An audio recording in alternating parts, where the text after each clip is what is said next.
अंगणवाडी सेविका व मदतनीस यांच्यासाठी अत्यंत आनंदाचे अपडेट असणार आहे, कारण आता मानधनीत प्रोत्साहन भत्ता समाविष्ट करण्यासाठी निवेदन देण्यात आलेलं आहे। सविस्तर सगळी माहिती आपण या व्हिडिओच्या माध्यमातून पाहणार आहोत। पण त्याआधी तुम्ही जर आपल्या चॅनलवरती म्हणजेच योजना यात्रावरती नवीन असाल किंवा अजूनही सबस्क्राईब केलं नसेल तर पहिल्यांदा सबस्क्राईब करून घ्यायचं आहे।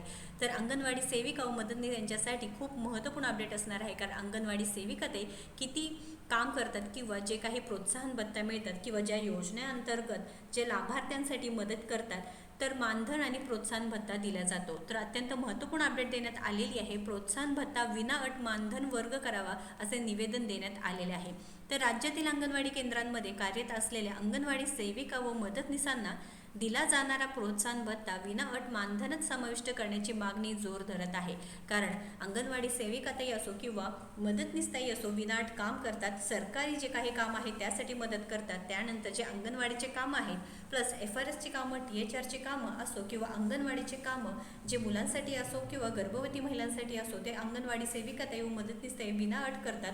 कोणतेही टाईमचं तिथे अट नाही, कितीही वाजू द्या ते काम करतच राहतात। मग आता प्रोत्साहन भत्ता जेव्हा जमा व्हायच्या वेळेस खूप सारे अट आहेत, जे उंची असो किंवा वजन असो, जे चार्ट आहेत, जे ॲप आहे त्यामध्ये व्यवस्थित भरायचं, ते काम करायचं, त्यानंतरच प्रोत्साहन भत्ता मिळतो आणि त्यानंतर त्यामध्ये खूप सारे अटी नियम आहेत, त्याच्यामुळे हे देण्यात आलेलं आहे। तर लक्षात घ्या, मागणी करण्यात आलेली आहे। आता महिला व बालविकास विभागाच्या विविध योजनांची अंमलबजावणी करताना अंगणवाडी सेविका व मदतनीस महत्त्वाची भूमिका बजावत असतात, मात्र त्यांना मिळणारे मानधन आणि प्रोत्साहन भत्ता याबाबत अनेक अटी असल्याने मदतनीसांमध्ये नाराजीचे वातावरण निर्माण झालेले आहेत। तर विना काही अट न ठेवता अंगणवाडी सेविका ही महत्त्वाची भूमिका बजावतात, मग मानधन आणि प्रोत्साहन भत्ता ज्यावेळेस जमा व्हायच्या वेळेस त्यावेळेस अटी का, त्यामुळे नक्कीच यांच्यामध्ये नाराजी आहे। सरकारने अंगणवाडी सेविका व मदतनीसांना यांच्या मानधनात वाढ केली। सदरील मानधनात प्रोत्साहन भत्ता अंगणवाडी सेविका 2000 व मदतनीस 1000 विनाअट मानधनात वर्ग करण्याची मागणी करण्यात आलेली आहे। याबाबत मुख्यमंत्री देवेंद्रजी फडणवीस यांना निवेदन सुद्धा देण्यात आलेले आहे। आता ही संपूर्ण बातमी लोकमतमध्ये आलेली आहे, तुम्ही चेक करू शकता। ग्रामीण व दुर्गम भागात ही मदतनीस नियमितपणे काम करत असतात। बालकांचे पोषण, गर्भवती व स्तनदा मातेंची नोंद, पूरक आहार वितरण तसेच विविध आरोग्य व पोषण अभियानामध्ये त्यांचा सक्रिय सहभाग असतो। या सर्व कामांनंतरही त्यांना मिळणारा प्रोत्साहन भत्ता अनियमितपणे मिळतो किंवा काही अटींमुळे मिळत देखील नाही। त्यामुळे अशी तक्रार जे काही मदतनीस आहे त्यांनी केली आहे।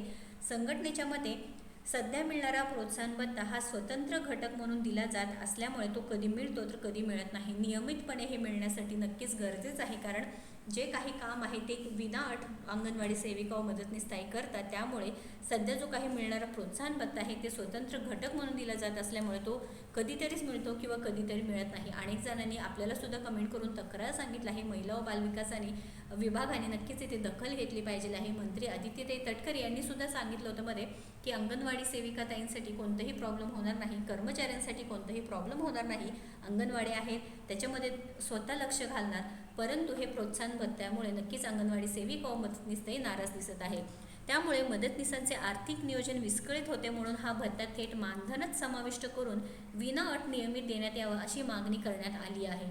त्यामुळे मदतनीसांना आर्थिक जे काही मिळेल आणि कामातही अधिक उत्साह निर्माण होईल असे मत संघटनेने व्यक्त केले आहे। दरम्यान राज्य सरकारने महिला व बालकल्याणाच्या विविध योजनांवर भर दिला असला तरी प्रत्यक्ष काम करणाऱ्या मदतनीसांच्या मागण्यांकडे लक्ष देणे गरजेचे असल्याने संघटनेनेही नमूद केलेलं आहे। तरी ते मदतनीसांची जी काही मागणी आहे ते संघटनेने नमूद केलं आहे की लक्ष देणे गरजेचं आहे। महिला व बालकल्याण जे विविध योजनांवर भर दिला असला तरी सुद्धा जे प्रत्यक्ष मदतनीस आणि अंगणवाडी सेविकाताई काम करतात तर त्यांच्याकडे लक्ष द्या, कारण सरकारच्या जे कामामध्ये मोठा वाटा अंगणवाडी सेविका व मदतनीसताई यांचा सुद्धा आहे 100%, कारण विविध योजनांमार्फत सरकारी कामांमध्ये विविध घरी जाऊन प्रत्येक लाभार्थ्यांची मदत करणे असो, प्रत्येक बालकांची मदत करणे असो, गर्भवती माता असो, स्तनदा माता असो, त्या बहिणींना मदत करणे असो, नक्कीच अंगणवाडी सेविका व मदतनीस यांचा पुढाकार आहे व 100% ते देत आहेत। महत्त्वपूर्ण माहिती आहे, तुम्हाला काय वाटते नक्कीच कमेंट करून सांगा। जास्तीत जास्त शेअर करा व अशाच महत्त्वपूर्ण अपडेट्ससाठी आपल्या योजना यात्रा चॅनलला फॉलो व सबस्क्राईब करा।